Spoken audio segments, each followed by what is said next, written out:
So we're talking about kinetics here from chapter 16 of the Bob Jones chemistry book, or chapter 7 of the CLEP chemistry book. So I highly recommend that if you're taking chemistry, read through the chapter, write out those definitions that you need to write out any examples you need to write out. And so in this video, I'm just going to go over some key points talking about kinetics, and then we'll have another video for chapter 17 concepts, chapter 18, chapter 19, and so on and so forth. So where do we begin? So the study of the rates of chemical reactions and the steps by which they occur. That's what we're focusing on right now. Remember, with thermodynamics, we were more concerned about moving from what is the starting point and what is the end point. In kinetics, we're looking at questions like, will it react? Will the chemicals that are being put together, will they react? And how fast will they react? So the fact that a reaction is thermodynamically favorable does not mean that it will proceed automatically. Just because you're thermodynamically favorable, meaning that you are likely to happen, does not mean that you will proceed automatically. Some reactions need a push to get started, others proceed on their own. Some proceed at an extremely slow rate, and some are rapid. So we've talked a little bit about the factors that can affect kinetics, and we'll discuss that again in this video. So the first thing that is important here again is, so thermodynamics versus kinetics. It's important to know the difference there. Thermodynamics, or would you say kinetics versus thermodynamics, okay? So very important to know that. For thermodynamics, the path is independent, okay? So let me show you a skill that we use a lot in science and just in general studies. So you have thermodynamics, you could put it on one side, and then you have kinetics, you could put it on another side. You draw a line like that. This is path independent, and this is path dependent. Okay, so basically we have one difference there in terms of thermodynamics and kinetics. So this idea of laying out a table is helpful to distinguish two different parts of things that you're learning. So kinetics is path dependent. So energy diagrams are discussed in this book as well, and it basically shows the energy changes during a reaction that can be graphed on an energy diagram. We're going to graph the two of them with a positive delta H and with a negative delta H. The highest point on the graph corresponds to the energy needed by the reactants to form the products. So the highest point on the graph, so we can have a graph like this, and it goes like this, or we can have a graph where it goes like this. So notice in one of them, the reactant side is below the product side, and in the other one, the reactant side is above the product side. So that's our possible reaction pathways. The left side here, the y-axis, is the energy. The left side is the energy content, and the bottom part is the reaction progress. Reaction progress. Okay, so we have energy content and reaction progress. So you should be able to tell whether this is positive delta H or negative delta H. And so when the reactant side is below the product side, that will be a positive delta H. When the reactant side is above the product side, that's called a negative delta H. So just a good way to distinguish between those two graphs from your book. So there's a theory discussed in a book called the collision theory. 3 conditions must be met for any reaction to occur. 3 conditions must be met. What are those 3 conditions? Number 1, the particles must collide, right? The particles must collide. Number 2, the particles must collide in the proper orientation necessary for the rearrangement of atoms and electrons. And number 3, the collision must be energetic enough to form products. So reactions don't just happen. There's all these things that have to happen. We have to have collision. We have to have collision with the right orientation. And we have to have enough, and it must be energetic to form the products. So 3 things necessary for the collision theory. So 3 things necessary. So if someone asks you what are the 3 things necessary for a reaction to occur, can you give them a good explanation? That's a good thing to know. So reactions follow only effective collisions, those that are sufficiently energetic and properly oriented, as is stated in the previous slide. Any factor that increases the number of effective collisions increases the rate of reaction. So any factor, right? And we'll be talking about some of these factors. Any factor that increases, so you want to increase the number of collisions. So any factor that increases the number of collisions, of effective collisions, increases the rate of reaction. Any any factor that increases the number of effective collisions, which those are sufficiently energetic and properly oriented, any factor that can increase the effective collisions will also cause the rate of reaction to increase. So that's important to see this sort of direct variation, right? We talk about direct and inverse variation. Direct variation is where there's an increase in something and it causes an increase in something else. Inverse variation is where there's a decrease in something and it causes an increase in something else, or there's an increase in something and there's a decrease in something else. There's a mini lab that is discussed in your PowerPoints from the Bob Jones manual, and I'll try and make maybe a few more videos talking about the labs. And it has to do with how does concentration affect reaction rate? How does concentration affect reaction rate? And so in this experiment, you have a certain number of test tubes. They're put in a test tube rack, and you have different, you have magnesium strips, copper strips, vinegar, and water that are used in this experiment. What will the concentration do? An increase in concentration, right? As the concentration of reactants increases, what will it do to the reaction rate? That's part of what we're looking at. And so in this experiment, you can set it up, you can put out your 4 test tubes, you have your hypothesis, you put vinegar, and then you basically try different concentrations of what you've been given. And so that's part of what the experiment is about. You can read about it there. It's pretty straightforward, but the concentration amount can play a role in the rate of reaction. Okay, so what was the effect of changing the concentration of vinegar? As expected, the more concentrated vinegar reacted more quickly than the less concentrated vinegar. So the test tubes are set up. You have these different pieces of magnesium or copper, and then you have vinegar that is applied, and the goal is to see what are the different things that can happen, right? Different metals will react differently. Some will react more than others. Copper is less reactive than magnesium. There is a thing called the activity series. It's a good thing to look up in terms of just metals, right? Metals and the activity series. So you could look that up, the activity series. Okay, very good. The minimum energy necessary for a chemical reaction to occur is something that your book discusses as well. Each reaction has a specific activation energy that must be overcome in order for the reaction to happen. There's an activation complex. There's a certain mountain, basically, you need to get over in order for reactions to happen.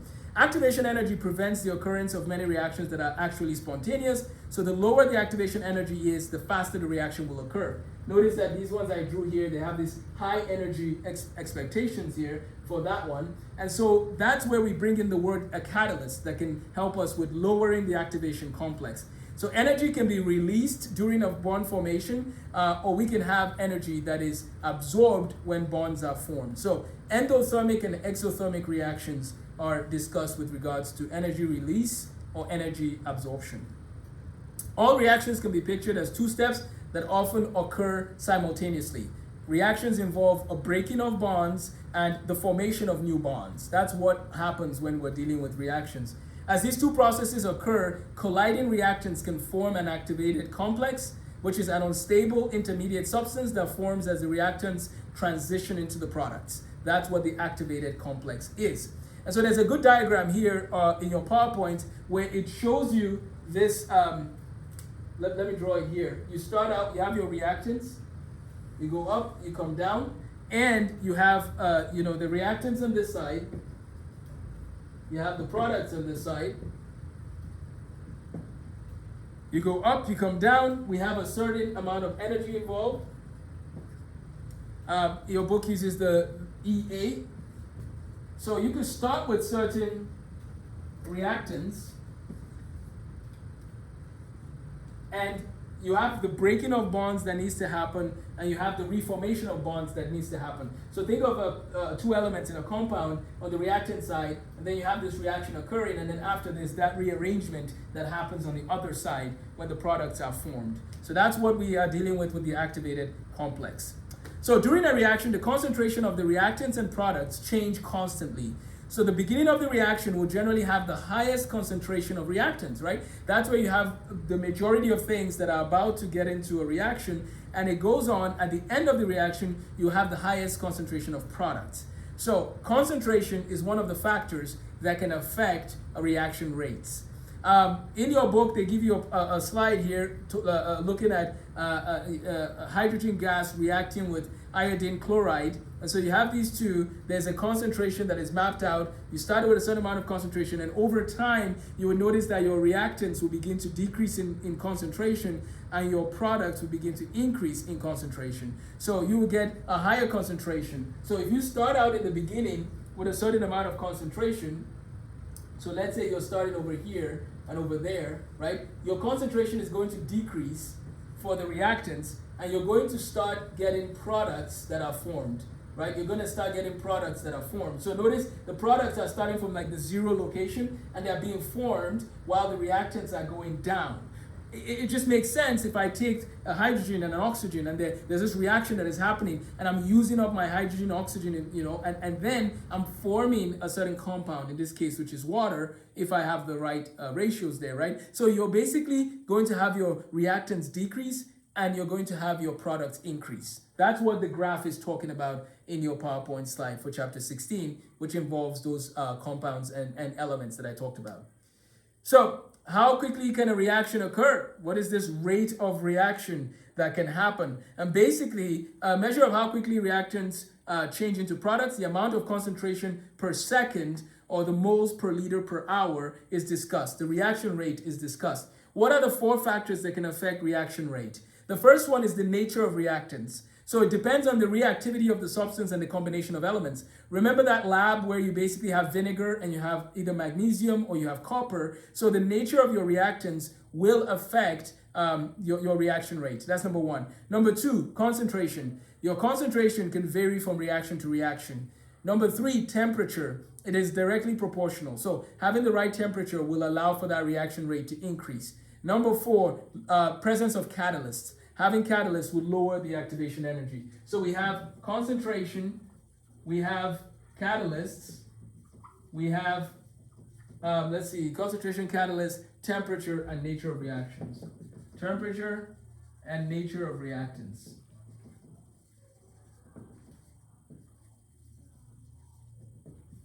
So those are the 4 factors that can affect reaction rates. So a substance that changes the substance reaction rate without being consumed by the reaction, so it's neither a reactant nor a product, that is a catalyst. A catalyst is a very important term that we discuss in chemistry. So there's other factors here to keep in mind. We have temperature, we have catalysts, we have concentration, we have nature of reactants, and then we also have surface area, which also has a direct proportion. So how do catalysts work? Here's one theory. That catalysts hold reactants in just the right positions for favorable collisions. Remember how you need to have effective collisions in order for that reaction to happen. And so catalysts play that role in getting you what you need. In chemistry and in kinetics, we talk about absorption with ABSORP. So absorption.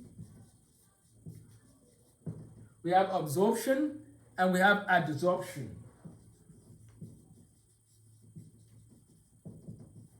Adsorption. What is absorption? The ability of a fluid substance to seep into the pores or interstitial spaces between the molecules of a solid. That's absorption, right? That's something you might be familiar with. If you think of a sieve or like a filtering system and you're pouring something through, like let's say you're trying to clean out water that is dirty and you pour it through a material. So there's questions there, or that's basically looking like an absorption. An adsorption is a situation where a process in which one substance collects on the surface of another and does not enter into the pores or interstitial space of the other substance. So one of them is absorption and the other one is called adsorption. It's like it's added to that fabric in question. A few examples of catalysts that we should know. Homogeneous catalyst. A catalyst that is in the same phase. Whenever you hear the word homogeneous in chemistry, it generally means the same something, right? Heterogeneous would mean a catalyst that is in a different phase. So heterogeneous, hetero would be different, homogeneous would be the same. An enzyme is a naturally occurring biochemical catalyst. That is an enzyme. An inhibitor is a substance that reduces the effectiveness of a catalyst, slowing its action. There is a place for enzymes to help us take things from A to B and B to C. But what if sometimes you don't want more of B to become C? That's the way we get something called inhibitors. The more you study biochemistry, you will learn about enzymes, you will learn about things that move the reaction in one direction, and then you also learn about inhibitors. Inhibitors can be helpful to stop things from happening that can cause a reaction to become a problem. Okay, so here's a few definitions. Kinetics. Kinetics is the study of the rates of reactions and the steps by which they occur. The study of the rate of reactions and the steps by which they occur. Thermodynamics is more concerned with the beginning and the end. Kinetics is concerned about the middle, what's happening in the middle. So when you talk about thermodynamics and kinetics, that's the big difference between the two of them. So what is, we're going to explain an effective collision. Okay, so an effective collision is any collision between two reactants with the proper orientation and sufficient energy. So effective collision is where you have the proper orientation and you have, so proper orientation and you have sufficient energy.